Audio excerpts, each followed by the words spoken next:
ભગવાને કોને એવી સત્તા આપી છે કે જે નક્કી કરશે કોણ માને કોણ નહીં માને? વાહિયાત વાતો છે બધી. દર ચૂંટણીએ આવા લોકો નીકળી જાય છે. રાજકારણ કરવા તો આવો, ટિકિટ લઈ લો, ઉભા રહી જાવ ચૂંટણી. તો ભાઈ નમસ્કાર મિત્રો, સ્વાગત છે આપણી યુટ્યુબ ચેનલમાં. તો દર્શક મિત્રો, અત્યારે જે વિસાવદરની જે ચૂંટણી છે તે મિત્રો છેલ્લા ઘણા બધા દિવસોથી ચર્ચામાં આવ્યું હોય તેમ લાગી રહ્યું છે. અને અત્યારે ગોપાલભાઈ ઇટાલિયા છે તે પણ મિત્રો અત્યારે થોડાક દિવસથી ચર્ચામાં છે. હવે આની વચ્ચે મિત્રો અત્યારે જે મહેશગીરી બાપુ છે તેમનું મિત્રો અત્યારે ગોપાલભાઈ ઇટાલિયા વિશે સૌથી મોટું નિવેદન છે એ આવ્યું છે. હવે આપણે વિડીયોમાં મિત્રો આપણે આગળ વધીએ એની પહેલા સૌથી પહેલા તમે મહેશગીરી બાપુએ ગોપાલ ઇટાલિયાને શું નિવેદન આપ્યું એ તમે સાંભળી લો. દાગીનાઓ છે અને એના માટે જે હેલફેલ બોયલો છે ધર્મને લઈને ગોપાલ ઇટાલિયા, એને શરમ આવવી જોઈએ.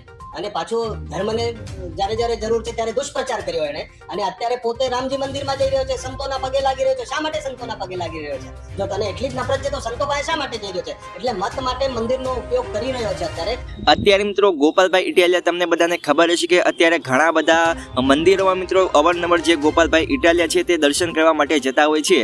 હવે આની વચ્ચે મિત્રો અત્યારે જે મહેશગીરી બાપુ છે તેમને એવું કીધું કે અગાઉ તમારો સોશિયલ મીડિયા પર આવો વિડીયો, જૂનો વિડીયો એવો વાયરલ થયો હતો કે તમે ભગવાનમાં માનતા નથી ને તમે ભગવાન વિશે ઘણી બધી એલફેલ વાત પણ કરી હતી.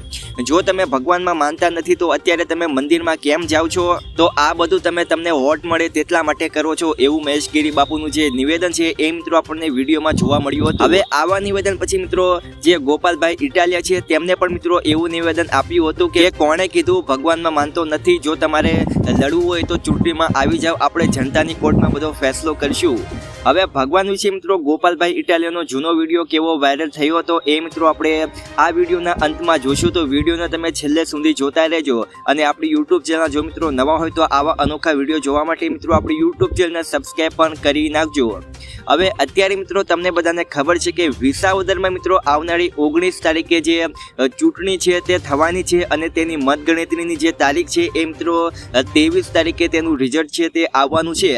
જેના કારણે મિત્રો અત્યારે જે બંને પક્ષ છે એ મિત્રો અત્યારે જોર લગાવી રહ્યા છે. આમ આદમી પાર્ટીના જે ગોપાલભાઈ ઇટાલિયા છે તે પણ મિત્રો અત્યારે પોતાનું પાર્ટીનું જે પ્રચારણ છે તે કરે છે. અને બીજી બાજુ મિત્રો ભાજપના જે કિરીટભાઈ છે તો હવે કિરીટભાઈ પણ મિત્રો અત્યારે ખૂબ જ જોરોશોરોથી પોતાનું પાર્ટીનું જે પ્રચારણ છે તે કરે છે.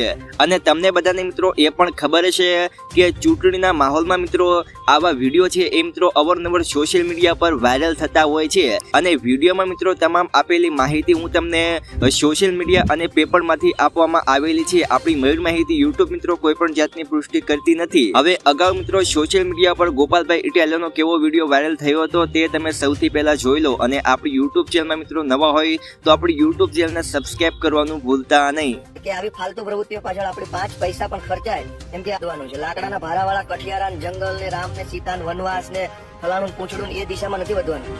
આ જેમ આપણે રૂપિયા મળે છે એ તો આ બધું કરવાના જ છે, કથા પારાયણું.